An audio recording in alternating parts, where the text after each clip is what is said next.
Andrade Medina, de Nadie recuerda su propia muerte. Hasta la fecha, Goyita no les perdona a sus abuelos no haberle advertido desde el primer día que tuvo la mala suerte de nacer en esa familia maldita. Debieron haberla sentado, sin importarles su luto, como rito de iniciación, como bienvenida a la edad adulta, como bienvenida al infierno, para explicarle muy seriamente, con la mirada bien fija en sus ojos, con el ceño fruncido, con la voz grave y seca, por qué su madre se había muerto. Porque una neblina espesa le iba a ennegrecer los sueños, porque se le iba a pudrir el alma en unos años más, para así poder resignarse al dolor, para aceptar el destino, para de una vez matarse.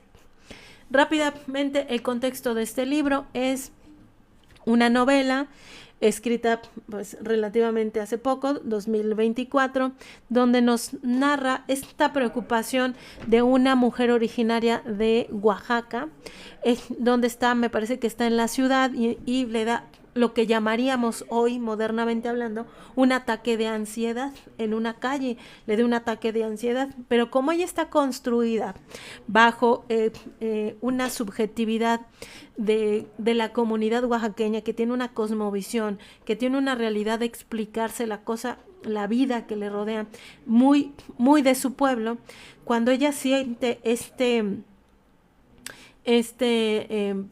episodio de ansiedad, pues va con la doctora, va con el doctor occidental, y le dice, pues con unos medicamentos, se te va a quitar la ansiedad, a lo mejor tienes que ir al psicólogo, se acabó.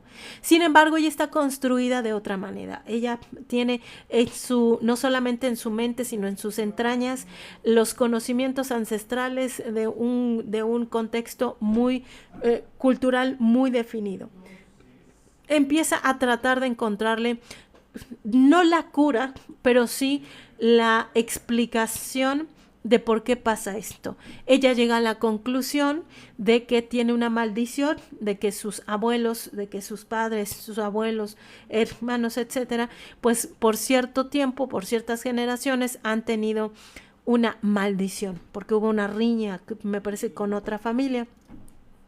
Y estos malestares que poco a poco han fallecido otros familiares, se lo acuñan a esta maldición, ¿no? Entonces ella está luchando por entender sus raíces de su pueblo originario con la cuestión occidental. Entonces está muy interesante el libro porque trata de lidiar ambas situaciones, ambas formas de ver la vida, por ambas formas de ver la enfermedad, ¿no? Que a uno en el mundo occidental se lo acuñaría, pues es una enfermedad psicológica, ¿no? Es somática, ¿no? Lo presentas a nivel del cuerpo porque se paraliza, porque cosas así, cuando le da este ataque de ansiedad. Pero la otra esfera de donde ella viene, de donde se construye desde niña, es precisamente pues esta toma de la venganza, toma de esta maldición de brujería, pues se explica este malestar. No tanto enfermedad en la cuestión occidental, pero un malestar, una deuda incluso por pagar de parte de la familia en donde ella se ve involucrada, pues ahí ella está tratando de lidiar ambas partes. Como la esfera de lo occidental de la ciudad no la alberga como comunidad, lo que hace es va a una consulta, un consultorio blanco muy frío, donde ni siquiera la voltea a verle el médico, la receta es una en un millón, ¿no? Pero en la comunidad, como pasa esto, que es muy diferente, la hechura de la solidaridad social, pues ella se ve envuelta, se ve querida, se ve comprendida, se ve apapachada, no puede decirse mejor en este caso, con su comunidad, con esta explicación de lo que le pesa a ella alrededor de esta maldición. Entonces, ella, al ver que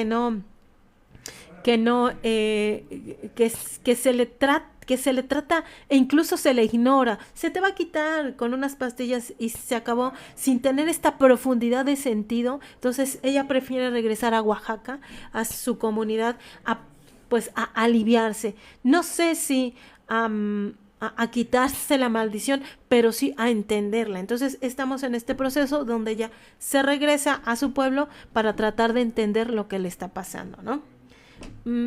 A mí me saca de onda ese hombre deconstruido porque yo me deconstruyo y construyo a diario. Por eso es la deconstrucción, Tato. La deconstrucción lo habla Derrida como deconstrucción, no lo habla como reconstrucción, porque reconstruir sería en este sentido de reconstruir sería quitar, ¿no? Destruir todo y entonces empezar a construir desde cero. La deconstrucción es tomar lo que ya se tiene, reflexionarlo y jugar con esas piezas. No derrumbar, sino hacer una deconstrucción, ¿no? No todo lo que es masculino es malo, no todo lo que es femenino es malo. Entonces se hace precisamente esta deconstrucción. Por eso se toma este concepto. Ve la serie de Mad Men, está muy bueno.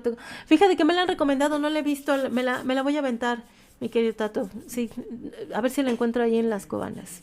Bueno, ahora, más o menos ya entendiendo el contexto de este librazo, que por cierto va esa conferencia que se va a dar y que me invitaron a participar en la UNAM. Va a estar la mesa si gustan acompañarnos, va a estar, lo van a transmitir por YouTube. Les paso después el link. Acá en TikTok voy a ser la primera en verlo. ¿Me hablas a mí o a quién le hablas? Perdón, Majo. Bueno, en fin. Hasta la fecha, Goyita no les perdona a sus abuelos no haberle advertido, desde el primer día que tuvo la mala suerte de nacer en esa familia maldita. Debieron haberla sentado sin imponerles su luto, como rito de iniciación, como bienvenida a la edad adulta, como bienvenida al infierno, para explicarle muy seriamente, con la mirada bien fija en sus ojos, con el ceño fruncido, con la voz grave y seca, por qué su madre se había muerto, por qué una neblina espesa le había a ennegrecer los sueños, por qué se le iba a pudrir el alma en unos años más, para así poder resignarse al dolor, para aceptar el destino, para de una vez matar. A ella nadie le dijo nada que le sirviera para prevenir la catástrofe, o por lo menos para esperar el chingadazo, como decía papá Chaya. Ella se fue enterando poco a poco, ya con Julieta convertida en un fantasma que se rehusaba a aparecer para jalarle los pies en la noche, para abrazarla cuando le agarraba la tristeza todas las tardes, y sus sollozos se confundían con el trinar de los pájaros que volvían a los árboles, porque la luz de esa parte del mundo se apagaba. Cuando con la oscuridad su pecho se llenaba de aire o de vacío, de algo hueco que no la dejaba respirar. Un piquete, un escalofrío, un susurro helado y muerte tras muerte le fueron advirtiendo de su destino. Su árbol genealógico estaba podrido y de rama en rama caía. Se fue dando cuenta de que había que contarlo y, de una vez, quemar donde hubo raíz. A diferencia de papá Chaya, al que no queriendo se le asomaba en la risa y en el rostro coqueto el frenesí de un hombre que se había hecho a golpes. En la dureza de Valentín se dejaba ver un gesto dulce, una calidez rugosa pero avasalladora que daba gusto sentir. Valentín tenía la cara de su papá Chaya, pero una mirada propia, una profunda y protectora que no había enredado de ninguna Pineda y de ningún Carlos conocido. Solo mamá Goya había sabido que aquello era mentira, porque el primero de sus nietos miraba como Felipe, el marido que le mataron, cuando ella tenía unos cuantos meses de embarazo. Nunca le dijo a nadie que el cariño especial que sentía por Valentín se debía a que él no recordaba a aquel guacho con el que no vivió ni el año de matrimonio, pero que amó hasta su último día de vida. Aunque los pocos vivos que llegaron a conocer a Felipe decían que Chaya era igualito a su padre, mamá Goya había visto en su hijo pura desdicha, el dolor de quedarse viuda tan chiquilla, sin siquiera haber alcanzado a tener una casa propia para encerrarse y vivir su luto con dignidad. Valentín había representado la posibilidad de ver algo de su marido sin retorcerse del dolor, sin sentir una bola de aire en el pecho. Por eso Chaya, cuando abrazó a su hijo envejecido y enfermo, agradeció que mamá Goya ya llevara muerta muchos años para ahorrarse el sufrimiento de ver a su nieto favorito, al que le recordaba a su Felipe quebrarse como rama seca, carcomida por parásitos. Pues nos habla precisamente de esta maldición y de cómo su familia, bueno, pues va falleciendo en ciertas circunstancias y le dan esta explicación de una maldición y que ella no se enteró o no quiso enterarse hasta que a ella, ¿no? La autora que es Berenice, pues se va dando cuenta. Al día siguiente de la llegada de Valentín a Reforma de Pineda es el pueblo. Papá Chaya cambió los harapos de trabajo por una guayabera limpia. Se puso el sombrero y salió temprano de la casa. Regresó poco antes de las 6 de la tarde con un señor descalzo, al que le colgaba el pecho un rosario grueso de palma y ajos. Por los gritos de Marcela, la mayor de las hijas de Valentín, Goyita se enteró de que ese hombre era un brujo que papá Chaya había traído de Tapanatepec para curar a su hijo. Le va a condenar el alma a mi papá. Déjelo morir en paz. Es la voluntad de Dios. Aquí nadie se muere en paz, Marcela. Esta maldición ya se lo llevó entre las patas a dos de mis hijos. Valentino llegó a los 3 meses que le habían pronosticado. 2 semanas después de su llegada a Reforma de Pineda, mamá Poncha no pudo despertarlo de una siesta que tomó en la hamaca que daba al árbol del tamarindo. ¿Qué voy a ver morir a todos mis hijos?, gritó la abuela. Mal rayo te parta, Chaya. ¿Cómo no te moriste tú ese día en el mar? En efecto, mamá Poncha los vio morir a todos. Como vaticinaba ese mal presentimiento que desde la muerte de Julia se le había metido masudo atrás en los senos que le colgaban libres bajo el huipil y la dejaban sin aliento y con un nudo en el cogote, sobre todo en la mañana cuando todavía no aclareaba y no podía pasarse la semita por más que la remojara en el café. Entonces, la abuela, que no era prudente pero sí brava, tiraba el resto del café al patio de tierra. Le aventaba el pedazo de pan al Chucho. Se iba a llorarle a las gallinas mientras le daba de comer y luego les robaba sus huevos para preparar el desayuno de Goyita. «Tía Poncha, tiene llamada. Dicen que es urgente». Jadeó Cirilo, el mandadero de Juan Petro, uno de esos días que mamá Poncha intentó sacarse la angustia del corazón, distrayéndose con los huevos revueltos de Goyita. Habían pasado 11 meses de la muerte de Valentina y casi 2 años de la de Julieta. A mamá Poncha y papá Chaya todavía les quedaban vivos 3 hijos, aunque a Alfonsino como a Valentín ya los habían desahuciado, pero a él por cirrosis y, como Valentín estaba nomás esperando la muerte en su casa. Un pinchazo en la chicha izquierda, tan cerca como se pudo del corazón. Le adelantó que se trataba de una muerte, seguramente la de Alfonsino, que llevaba enfermito varios meses. ¿Quién es, mijo? ¿De la ciudad? ¿Uno de mis hijos? Se limpió la manteca de las manos con el refajo que usaba para dormir. Parece que sí. Don Juan Petro nomás me dijo que corriera. En 15 minutos vuelven a llamar. Tía Poncha, apúrele. Mamá Poncha corrió al cuarto grande, donde Goyita se alistaba para la escuela frente a la imagen fantasmal que reflejaba el espejo oxidado de ropero. Se puso las enaguas del día anterior. Se agarró el pelo cenizo con una peineta y salió de la casa, con la determinación maciza que solo se logra después de tallar a mano tanto calzón chorreado, tanta camisa tiesa de sudor seco. Tuvieron que levantarla entre 4, porque fue tanto el pasmo que mamá Poncha cayó como roble podrido después de que Fidela le informara de la nueva tragedia, al otro lado de la línea, en Coatzacoalcos, donde vivía desde que se casó. Mamá, no se me vaya a enfermar. Yo sé que es mucha la impresión, pero tiene que ser fuerte. Fuerte ya soy. Fidela, déjate de pendejadas. ¿Ya murió Alfonsino? No, mamá, es Romana. Un caballo le pateó la cabeza a mamá. Murió ahí mismo. Ya la vamos a llevar con usted para que se despida de su hija y le dé santa sepultura. A diferencia de Julieta, que con su cara cachetona y sus cejones pobladas le recordaba el dolor hondísimo de saber a Chaya en el catre de aquella querida inmunda, Romana era su favorita, su orgullo, su preciosita, la niña que tanto quería, la muñequita con ojos y boca que nunca tuvo porque siempre le tocó jugar, lo poquito que jugó antes de ponerse a hacer totopo y venderlo de puerta en puerta, antes de limpiarles la cola a todas sus hermanitas tan feas, antes de dejarse robar por Chaya y empezar a parir, con muñecas de zacate a las que había que imaginarles todo. Una de esas muñequitas, pero ajuareada, con un pedazo de trapo blanco que simulaba un vestido, le regaló a Romana cuando cumplió 2 años.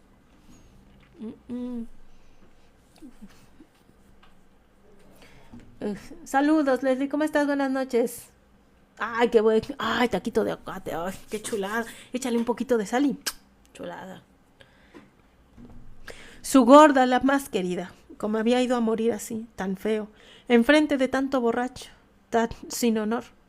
Su preciosita que a los 5 años ya había aprendido a hacer tortillas, que no lloriqueaba nunca con los jalones de pelo cada que Poncha la trenzaba, que era su orgullo porque vendía como nadie todo el pozol, así estuviera tibio, que se había casado bien, sin que se la robaran con un hombre de porvenir y que además no había salido con la pendejada de separarse. Sus otras 2 hijas habían sido para ella puro desperdicio. Oh, ay, qué culero. Una decepción profunda que, en el caso de Julieta, había empezado desde que se embarazó de ella y del otro chamaquito que nació muerto para su bendición. Apenas se le cortó el líquido vital rojo y comenzó con los vómitos. Chaya se enredó con aquella cantinera espaldona con cuerpo de luchador. Cándida se llamaba, pero como se creía artista, les pedía a todos que le dijeran Candy. La mamá de la tal Candy la había vendido a un señor de Niltepec cuando ella tenía 13 años. 5 años después, Candy regresó a Reforma de Pineda viuda y con una modesta herencia que usó para abrir una cantinita delante del ferrocarril.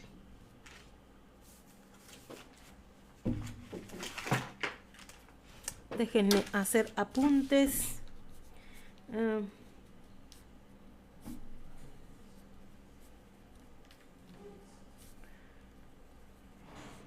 Madre, déjenme hacer apuntes. Estoy haciendo apuntes porque tengo que hacer la ponencia para este.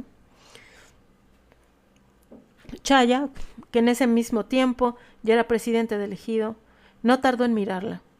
La noche del 15 de septiembre de 1958, después de que tronaran los cohetes en la cancha detrás del Palacio Municipal, terminó en aquella cantina donde Candy atendía las 2 mesas a la intemperie en el patio de la casita de una pieza que había comprado, y donde estaba su catre y la rocola de la que sonaba alta y delgadita de Antonio Aguilar. Ay, que ahorita los Aguilar los andamos funando. Candy no era ni alta ni delgadita, pero Chaya interpretó la canción como una señal del destino. Ay, mira, mira mi tío Chaya, mira. Muchas gracias, Mark C. Muchas gracias por los regalitos, muchas gracias. Se paró de la silla y le rodeó con sus brazos aquella timba pronunciada que Candy tenía en lugar de cinturita de la que la canción alardeaba. A partir de esa noche, Chaya no dejó de visitar la cantina de Candy, y como de todos modos Poncha atrancaba la puerta del cuarto grande, que todavía era el único cuarto de la que luego sería la consecución de habitaciones huecas que llamarían casa, poco importaba si Chaya llegaba o no a dormir a la hamaca del corredor. Sí, pues ya. Muchos matrimonios son así. Hola, Rosy, ¿cómo estás? Buenas noches. Mándame. ¿Por qué? ¿Estás temblando más? Sí, todavía no, gente. ¿Pero de qué está temblando? No, es que dicen que cuando les duele mucho la movilidad. Sí, dale. Ahorita te dan tu pastilla, ma. A ver, espérame. Ay, perdón, es que mi perrita tiene cáncer, hay que estarla cuidando. Ahorita, mamá, ahorita, mamá.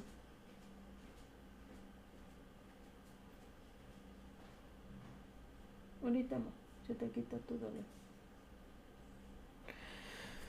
Bueno, continuamos. Que Chaya, bueno, se iba con la muchachona, ¿ah? Ay, sí, gracias, Majo. Es que ya. La cuidamos como oro. Para allá y para acá la traemos.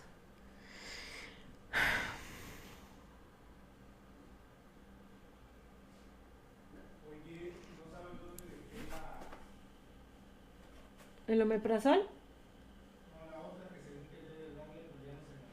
Está en la mesa. Muy bien delicada de la panza, bien delicada. Cualquier cosita y vomita. Ollita, mamá, ollita, mamá.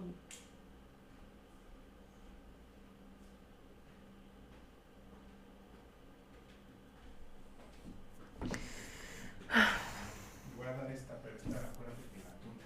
Pero sí, está bien para que se duerma ahorita. Pero entonces le doy la otra más al rato. Sí, la agarra, pero Uy, bueno. Bueno, entonces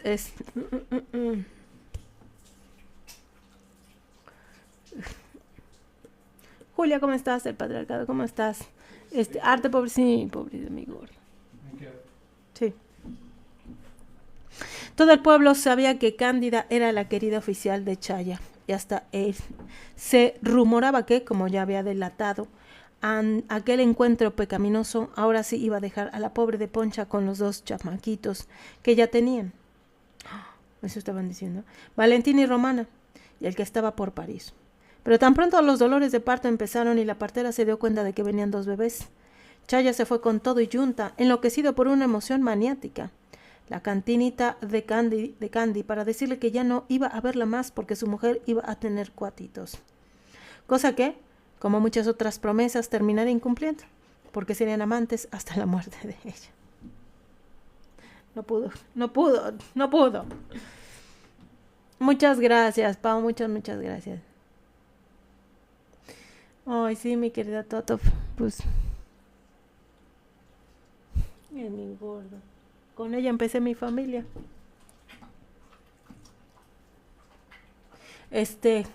Con algo de omeprazol. Ah, ok. Perfecto. Sí, es que, híjole, tantito le estamos variando la comida. A veces come croquetas con pescado y a veces croquetas con pollo. Y cuando ya le hace como mucho daño eso, se lo cambia. Ay, estamos todos... Después le cambiamos a carne de res y todo. Tenemos que estarle variando, porque no sube de peso, al contrario está bajando de peso. Ni modo, así la vida. Gracias, Ian. Mientras Candy les soltaba gritos y porrazos a Chaya, Poncha empujaba sus entrañas entre alaridos que eran más de odio que de dolor. Esos niños que le estaban saliendo del vientre le causaban tanto repudio como un perro con sarna. Por eso cuando la partera sacó al primer bebé de los adentros de Poncha y gritó: «Ave María Purísima, patrón Santiago, este niño está muerto». La abuela, que en ese entonces no pasaba de los 32 años, echó para atrás su cabeza, apretó los ojos de lo que se escurrieron muchas lágrimas y sonrió de felicidad con la esperanza de que el niño que faltaba también viniera no vivo. Suspendo las croquetas, Julia. Sí, a veces le damos de unas y a veces les damos la de la no pets. No, mamá, ahorita viene. Mami. Deja ver porque a lo mejor quiere vomitar. Ah, ok. Que se quede acá abajo mejor. Ok. Bájala porque quiere ir contigo. Como es muy apegada a mi pareja, no quiere estar sin él. Ahí va. Va, mamá. Y además ya tiene 13 años, ya está viejita, mi gorda. Ay, Dios.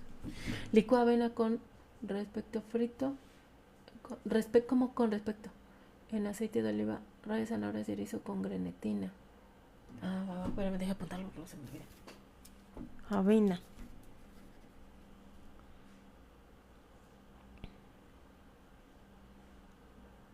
Con res. Res. Pero, ¿qué parte de la res? En aceite de oliva. Rayar zanahoria y erizo, grenetina. Ay, mañana voy al mercado. Magra, ok. Res magra. Va. Ay, gracias. Gracias, Julia. Sí. Se lo voy a hacer. Gracias. Sí, la veterinaria nos dio una receta y también llevaba papa, llevaba aceite y ya no quiso la dieta y le buscamos otra y así le estamos pues buscando. Gracias, Julia. Pero que no me sigo, varias que estén escuchando. Muchas gracias, Tato, que tengas bonita noche. Muchas gracias por estar aquí y pásanos tu otro perfil, porfas. Gracias, Tato. Gracias, Julia. Bueno, continuamos. Entonces las contracciones volvieron y con ellas aquel odio que se desbordaba como río crecido. Y salió una niña arrugadita y embarrada de líquido amniótico y líquido vital rojo, a la que aborreció tanto más después de que su pego desde que pegó su primer chidillo fuerte y luminoso como un tronido en el cielo. Chaya apareció al poco rato, con un pulso de oro apretado en el puño como regalo para Poncha, que ni en su boda había visto un ornamento tan bonito, ya no digamos de oro. Antolina, que le tenía prometido a cada una de sus hijas un par de aretes como regalo de bodas, le había retirado el privilegio a Poncha por casarse con ese hijo del malagüero de Chaya, que estaba embrujado, seguramente desde que se hizo carne en el vientre de la huicha de Goya. El niño nació sin vida. Llévalo de una vez a enterrar antes de que se apeste. Ay, qué fuerte. Le dijo Poncha con la cara volteada y los ojos cerrados. La partera le alcanzó a Julieta recién nacida, que apenas cayó en los brazos de Poncha. Comenzó a llorar como si supiera que su madre no iba a recibir más que insultos y golpes hasta que se fuera de Reforma de Pineda a los 17 años. Chaya las observó como si estuviera viendo un par de fantasmas. Tomó el diminuto cuerpo de su hijo sin vida y se perdió en el monte 3 semanas. Cuando mamá Poncha recobró el sentido, después de la impresión de enterarse de la muerte de su gorda adorada romana, encontró la cara retorcida de angustia de Goyita y masculló un «¿Cómo no fuiste tú?», que Goyita entendió como un «come turrón», que no supo disfrazar. Fidela, la cuarta de los Pineda Carlos, murió 7 meses después ahogada con un cuerito de bistec en un puesto callejero, afuera de las oficinas de gobierno en las que trabajaba haciendo limpieza. Su amiga Concha, que en ese momento masticaba un pedazo de torta de milanesa, le dijo al marido de Fidela que, si no hubiera sido por la angustia de los últimos minutos de vida, por la certeza ominosa de tener de frente a la muerte, se habría ido muy contenta, porque andaba risa y risa platicando de la vez que Ignacio, el único amor que Fidela había tenido desde que lo vio por primera vez en la escuela de Reforma de Pineda, a los 8 años, le llevó serenata con una guitarrita destartalada. Y mamá Poncha lo cotorreó con una barra nueva de jabón sote en la mano que le dio justo en la pantorrilla derecha. Mamá Poncha, para entonces inmutada, se dedicó a rezar como autómata, ya sin los gritos que evidenciarían el desconsuelo de perder a otro hijo, aunque adentro, en su pecho, en la cavidad que forman los huesos del esternón, un remolido salvaje se había instalado en el lugar de los pulmones y el corazón. Un remolino con voz de hombre que le decía que mejor se matara en cuanto Alfonsino muriera. Pero le quedaba la chamaquita que se le acurrucaba como perro enfermo y que como perro enfermo nomás no embarnecía aunque pasaran los años. Goyita en todo ese tiempo se dedicó a observar cómo mamá Poncha se iba encorvando mientras se le botaba como balón desinflado la barriga y papá Chaya se inundaba de cerveza que se le desbordaba en la hamaca en forma de orines todas las madrugadas sin que se diera cuenta de que acababa de mearse como un niño chiquito. Entonces llegó la muerte que faltaba. Chaya, mañana le toca a Alfonsino, dijo Rey David la noche que se apareció arrastrando una carretilla con un venado muerto. Les traje un regalo para la tristeza. Papá Chaya saltó de la hamaca y metió al pie en el charquito de orines que otra vez había dejado en el piso. ¿Qué te está arrastrando la tristeza, pues? Si ya sabías que tenías que pagar. ¿Para qué te atreviste a tener tanto hijo? Te lo dije. En esa ocasión Rey David se quedó en el patio y, ante la mirada aturdida de Chaya, se hizo humo en el negro apretado de la noche. En la mañana, mamá Poncha recibió el recado de Cirilo. Juana, la esposa de Alfonsino, había llamado para avisar que su marido ya había fallecido. Pero que ni creyera doña Alfonsa, y así le pidió a Juan Petro que le dijera, y Juan Petro se lo repitió a Cirilo, que lo iban a enterrar en ese pueblo, que ni para bicicletas les alcanzaba. Goyita escuchó el quejido de su abuela y corrió a sostenerla con su cuerpo flacucho, al que no se le notaba los 15 años que tenía y que había cumplido sin fiesta ni vestido ni chambelán, porque en el pueblo ya no cabía duda de que los Pineda Carlos estaban malditos y nadie quería hablarles a ese adolescente maldita. A Poncha ya se le había hecho costumbre hacerse de hule cada que tenía una impresión fuerte. Tía Juana, por favor, mis abuelos necesitan enterrar a su último hijo aquí. No les cause este dolor. Papá Chaya se comprometió a pagar todos los gastos de traslado y el entierro. Ya vendí una vaca y yo puedo mandarle un giro a donde me diga. Le rogó el adolescente por teléfono con ese tono de voz ronco y marchito que le había quedado después del entierro de su madre. El cuerpo verdoso de Alfonsino llegó 2 días después. La voz de Pedro Infante cantando Dios nunca muere se desparramó suavemente entre las casas de Reforma de Pineda como el primer calor de la mañana. Los pocos que llegaron al velorio no tardaron en salir huyendo de esa casa en la que, se decía, la mala hora ya había infestado como nido de cucarachas. Nadie probó el estofado de venado, porque se rumoraba que lo habían matado en plena mala hora. Frente a la tumba del último de los hermanos de su madre, Goyita, que, aunque tenía la mitad de los genes de quien sabe qué hombre, ya se había convertido en hija de Alfonsa e Isaías, que se apellidaba como los otros condenados, Pineda Carlos. Supo que algún día también se iba a morir de maldición. Bueno, hasta aquí.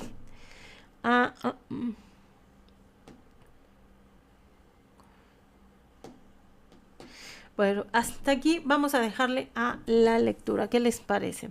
Estoy leyendo este libro porque el próximo 20 de mayo me invitaron a dar una ponencia de este texto en una...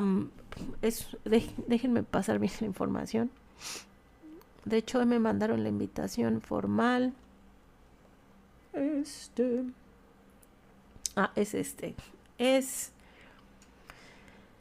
¿Te imaginas la literatura y la psicología dialogando en un espacio académico que comprende la experiencia de la salud? Atención, amantes de la lectura, psicólogos, comunidad académica y público en general. Te invitamos al evento Nadie recuerda su propia muerte. Ciclos de conferencia entre literatura y psicología.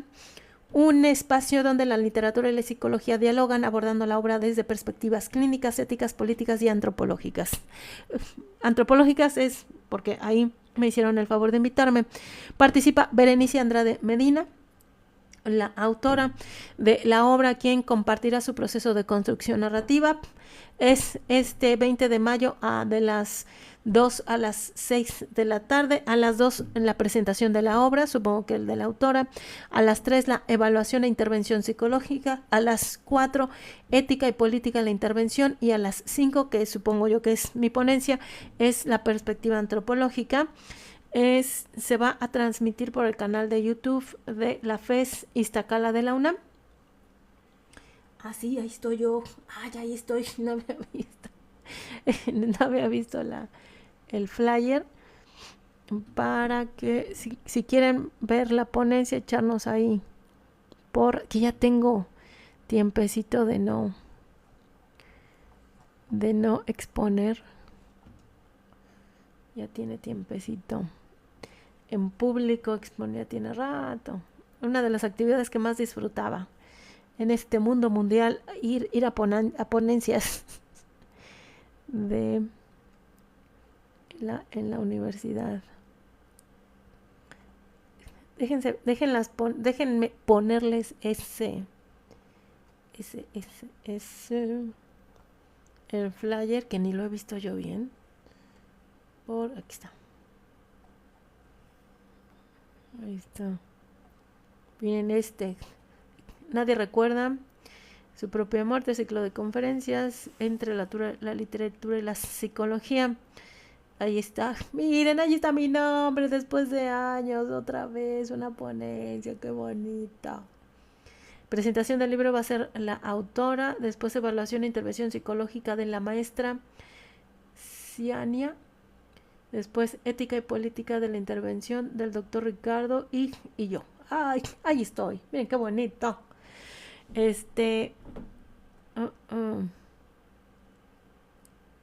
Si alguien por aquí es psicóloga o psicólogo o psicólogue, pues yo creo que les va a interesar esta situación. Porque yo no soy psicóloga, yo soy antropóloga. ¿Por qué carajos me invitaron? Porque precisamente hay que entender las cosmovisiones del ser humano nos construimos a partir de cosmovisiones, de pues nuestras hechuras culturales muy específicas. Entonces, para poder medicar o diagnosticar o entender a una persona específica de su etnia, hay que entender cuál es la cosmovisión, cómo nos construimos culturalmente hablando. Entonces, por eso me invitaron a hablar a esta ponencia. Por eso, si ustedes, amigas y amigos, no se han animado a hacer contenido aquí en TikTok y tienen mucho que decir, háganlo. Porque si ustedes tienen conocimientos, del que sea, no estoy hablando solamente académico, sino conocimientos en general y tienen un buen contenido, alguien les va a estar viendo, siempre alguien los va a estar viendo. Siempre alguien que valore su trabajo siempre lo va a estar viendo. Entonces, probablemente, a mí ya me han invitado por medio de TikTok a dar cursos, a dar introducciones de cursos. Por ejemplo, el último que me invitaron fue que es un crimen o qué es el criminal desde la antropología, qué es lo criminal, para dar la introducción a un congreso de criminología, ¿no? O sea, para que vean, si ustedes están teniendo un buen contenido, alguien les va a hablar, alguien, y asesoro a muchachos y muchachas con tesis, que a veces no entienden cómo hacer trabajo de campo.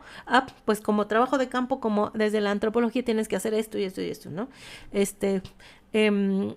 A muchachos de preparatoria, en una preparatoria, me parece que de Aguascalientes, me invitaron a hablar qué es la antropología, ¿no?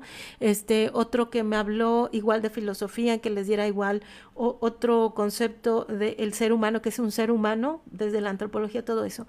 Entonces, para que vayan, se animen a hacer contenido, porque siempre va a haber alguien que sí valore su trabajo. Entonces, para que vean que aquí todos lo ven. Ay, muchas gracias, Julia, al contrario, muchas gracias por estar aquí, por la receta, por la receta, muchas gracias. Sí, sí, de hecho me lo pasaron, no lo he visto, pero sí, porque no he hecho la ponencia todo, pero ya más o menos sé cómo abordar el tema. Muchas gracias, Majo, muchas gracias. Gracias, Arte, muchas gracias. Igualmente, Julia, que tengas bonita noche. Descansen. No sé, una nota de color. Para quienes no puedan dormir, tomen magnesio. Eso les ayuda a dormir. El citrato de magnesio. Ese es el que ayuda a dormir, ¿eh? Bueno, porque aquí ya estamos chavorrucos. Ya estamos chavos, ya nos truena todo. Ya nos suena todo menos el claxon, entonces también nos damos consejos de chavorrucos. También, claro que sí. Bueno, entonces ahí le dejamos por el momento, porque sí tengo que ir a ver a la perrita, a ver cómo sigue. Bueno, les agradezco muchísimo a todas y a todos. Espero verles mañana. Ayer no pude hacer porque me sentía algo mal, pero mañana sí o sí hacemos live, porque tengo que acabar el libro, no lo he acabado. De todas maneras, gracias, Leslie, muchas gracias por estar acá. De todas maneras, todos los lives los estoy subiendo a mi canal de YouTube, que estoy como Sofimax 9730, o si no, el link está en la descripción de mi perfilazo. Así es, en mi perfilazo está el link del tutú. También así estoy en el Facebook. En el Facebook estoy como Sofía Máximo Navarro, porque Ancina me llamo. Si también quieren echarse pleitos con los del Facebook.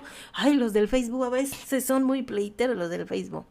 Pero allá ando también. También tenemos Cafecito Veracruzano, porque recuerden que pues mucha antropología, pero pues no nos está dando de comer la antropología desde hace muchos años. Entonces estamos vendiendo Cafecito Veracruzano. Si a ustedes les gusta este contenido, los videos, así como estos bonitos y a veces muy emperradores lives, tenemos Cafecito Veracruzano a sus órdenes de Coatepec, Veracruz. Envíos a toda la República Mexicana. Claro que sí, consuman el cafecito veracruzano, dejen su chingado Nescafé. Bueno, ya hice todos los comerciales pertinentes. Mañana subo videos de Shakira, el exorcismo de Shakira y el exorcismo de Shakira y una muchacha que hablaba de que ella es la iluminada y no sé qué pedo. Voy a hablar de ese pedo. Esos dos, para que estén ahí al pendientazo. También ya tengo el último video que subí de contenido antropológico, es de Franco Escamilla, que habla que los pobres lo asustamos. pobrecito, asustamos a Franco Escamilla, los pobres lo asustamos, pobrecito, pobrecito, nos está muriendo Franco Escamilla. En fin. Hola, Emanuel, ¿cómo estás? Muchas gracias, Marce, igualmente, muchas gracias. Gracias, que tengan bonita noche a todas y a todos. Ya váyanse a dormir, porque si no les va a salir el tío Trejo cantándoles, ¡Alejandra! ¡Alejandra! Que tengan bonita noche. Gracias a todas y a todos. Hasta mañana.